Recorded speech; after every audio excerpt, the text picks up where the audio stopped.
মারাবাগান আইলো রে নয়া দাবানা চেয়ারম্যান সাহেব নতুন বিয়ে করছে মারহাবা গো আল্লাহ জামাই বুয়ারি স্বামী স্ত্রী দুইজন সুখের সাগরে ভাসায়া দিও সবাই কোন আমিন মিষ্টি কই খাওয়াইবো আমরা জোয়ান চেয়ারম্যান পাইছি এমন চেয়ারম্যান বারবার দরকার কথা করে তাই নাকি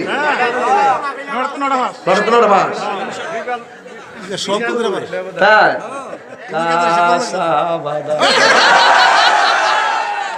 কাঁচা খাইলেও ভিটামিন বাজা হইলে খাইলে ভিটামিন যে পারে হবে লন্দি পার গরিবের বন্ধু কথা কেন ঠিক না বেটি তারুণ্যের স্পৃহা যুবকদের আইডল সমাজ সেবক জনাব মোহাম্মদ আকবর ভাইকে নতুন শাদী মুবারকে সুস্বাগতম স্বাগতম স্বাগতম মারহাবা শুনেন একটা কথা বলি যৌবন যার যুদ্ধে যাওয়ার সময় তার কথা বলেন ঠিক এমন চেয়ারম্যান মিলাইছে আপনার ফুলাপান প্রত্যেকটা পোলাপানদের খবর নেওয়ার মতন ইমেজ ওনার আছে আমি আসার পরে বলছে হুজুর মাদক নিয়ে বলবেন আমার কাছে ভালো লাগছে কথাটা উনি যে সামাজিক অবক্ষয় বিষয়টা যে প্রথম মেমোরিতে নিয়ে আমাকে বললো একজন হুজুরকে সহজে ধরিয়ে দেওয়া প্রতিনিধিরা এটা গুরুত্বপূর্ণ একটা অধ্যায় কথা বলেন ঠিক তো এই জন্য আজকে আমার কাছে ভালো লাগতেছে মারহাবা আপনার কি বেজার হইছে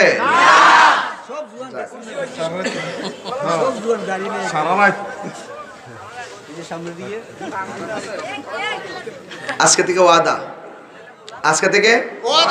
জোরে বলে আজকে থেকে ওয়াদা আমরা কখনো মা বাবাকে কষ্ট দিব না মা বাবার মনে কখনো দুঃখ দিব না চেয়ারম্যান সাহেব যে কথাটা বলছে কথাটা শেষ করি আমি শেষ হইল যে আপনি আপনার শাশুড়িকে যদি সুন্দর ব্যবহার করেন আপনার ছেলের বউ যখন একদিন আসবে আপনাকে তাহাজ্জুদের ওযুর পানি বানাই দিব এই কথাটা কেমনে বলছি এই কথাটা আমার অভিজ্ঞতা থেকে বলছি মান হাফারা হুফিয়া ডিল চুললে ডিল খেতে হবে পরের লেগা কবর করলে নিজে কবরও ফিরে তোরা যদি বিয়া করছত না এর মোটামুটি বালা আছে আর যারা বিয়ে শাদী করছে আমরার মতন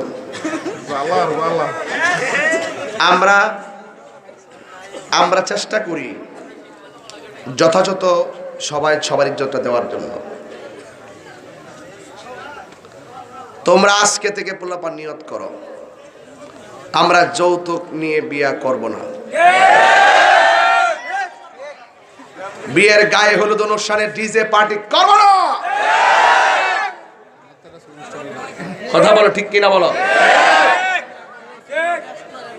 গায়ে হলুদের দিনে বাবির হাতের গোসল দিব না বাবি হের শরীরে হলুদ না মাখিয়ে দেবে হের ভাল লাগে না লুচ্চা নাম্বার 1 তুই লুচু ঠিক কিনা গা হারামের মধ্যে করে আরাম বাস তোরা যন্ত্রণা আমি তো উমরাত গিয়ে চুলটি কাটে ইসলাম কেমন লাগে তোমরা মজা মারতাছ বুঝালাইছি তোমরা একটু দেখাইলাম আর কি ঠিক আছে হিডো তবে আজকে থেকে ওয়াদা আমরা মা বাপকে কখনো কষ্ট দিব না জীবনে কখনো যদি সংসারের বউ যদি শাশুড়িরে ভালোবাসে তার ছেলের বউ একদিন তাহাজ্জুদের পানি দিবে আর যদি শাশুড়ির মুখে মুখে বউ তর্ক করে, কাগজে কলমে লিখে রাখেন, একদিন আপনার ছেলের বউ এসে আপনাকে জুতা দিয়ে পিটাবে।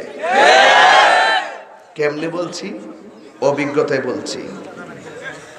বহুত ছেলেরা বিয়ে করার পরে বউ কয়, বাচ্চা কাচ্চা কি দেশে পড়ানো যাবে? এই দেশের যে অবস্থা, গ্রামে রেখে কি ভালো লেখাপড়া করে যাবে? তুমি থাকো ঢাকা, আমি থাকি গ্রামে, আর ছেলে যা করে না আমি পারি না একদম, বুঝছো? কি যে একটা লাগে। এরপরে জামাই দুজনে পরামর্শ করে, ছেলেকে কি বানাবো? কেন ডাক্তার বানাবো? গ্রামে পড়ি কি ডাক্তার বানানো যাবে? এরপরে দুইজনে পরামর্শ করছে ঢাকা নিয়ে যাইব। পরে শাশুড়ির কাছে তুমি একটা আম্মারে কও না। বউ তুমি কি যে বলো, আমি আমার শাশুড়ি আম্মাকে বলতে পারবো, তুমি না বলবা? কি বাইলটা দিছে দেখেন। যখন যে বউটা আলাদা সংসার থেকে দেখবেন, হ্যাঁ তলে তলে শাশুড়িকে মিলাতে আর হ্যাঁ মাথা ফুলে জামাইটা লাগাই দেয় সিস্টেম করে, ঠিক আছে? কথা ঠিক আছে? এরপরে ছেলে যায় ক, আম্মা তোমার নাতিটা গ্রামের মধ্যে লেখাপড়া করে, আমি যদি ঢাকা তাহি চাইছিলাম তোমার বউরে লইয়া ঢাকা যেতাম, ঢাকা একটা ভালো একটা লেখাপড়া করাইতাম, আপনি কি কন? মা যদি কোন নেওয়ার দরকার নাই, বউ কইব শাশুড়ি হিংসা করে, ঠিক নিও? তোর মা কো আচ্ছা রে ফুট, আমার নাই নাতি লেখাপড়া করবো, যত বড় হইতে পারে, কোনো অসুবিধা নাই। এরপরে সুন্দর করে কি জামাইব কুতকুতানি খুশি, কাপড় চাপড় সব লইয়া সুন্দর করে লইয়া ঢাকা কোথায় গেছে? ঢাকা। ঢাকা চলে যাওয়ার পরে এরপরে বেতন পায় 12,000। কত? বাসা ভাড়া 6,000। তাহে কত? থাকে কত? প্রাইভেট 3,000। আছে কত? তার খাবার খরচ হলো 6,000।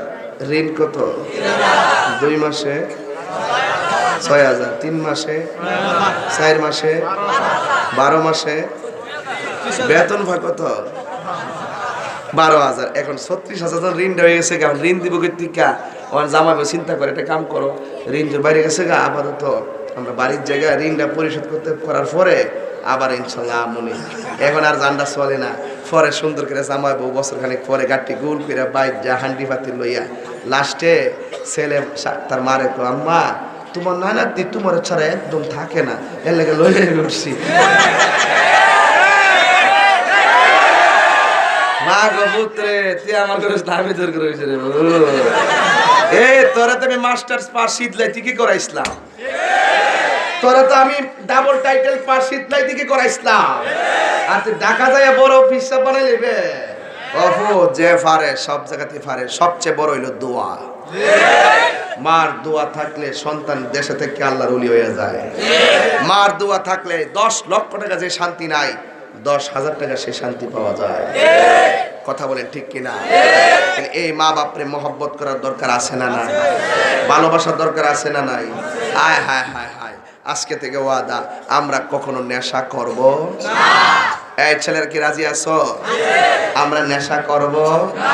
এমন অনেক তথ্য পাওয়া যায়, সন্তান নেশার টাকার কারণে বাপ মাকে আঘাত করে, আছে না নাই? এমন অনেক তথ্য পাওয়া যায়, সন্তান নেশার জন্য সে নেশাকে সাপ্লাই করার দায়িত্ব পালন করে, এই বাড়ি থেকে এই বাড়ির নেশা নিয়ে আগায় টাকায় দেয়।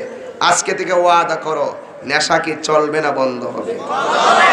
আমার সাথে জবান দিয়ে বলো বিদায় বেলায়, নেশা বলো বন্ধ। ইয়াবা ইয়াবা বন্ধ না কইবা? তোমার ব্যবসা করো। নেশা বন্ধ কর। নেশা, ইয়াবা, ফেঞ্চি, গাঞ্জা, সুদ, ঘুষ, চুরি, ডাকাতি, গীবত, চুগলখোর। চুগলখোর আছে সহালে হের লোকে বালা, বিকালে আরেকবার লোকে হের বদনাম করে, আসেনি? এই চুগলখোরটি বড় মারাত্মক না। জোয়ার আর জোয়ানা, এটা জোয়ারি। তুই ভুল করিস না, বিপিএল এর প্রত্যেক বলে বলে জোয়ারি খেলে, জানোস না তুই? সুদ সুদরা তো পুরা ছায়া গেছে গা, কথা কোন ঠিক না বেটি? আজকে থেকে ওয়াদা করেন, সুদ কি চলবে? ঘুষ কি চলবে? এখন কি চলবে? নামাজ।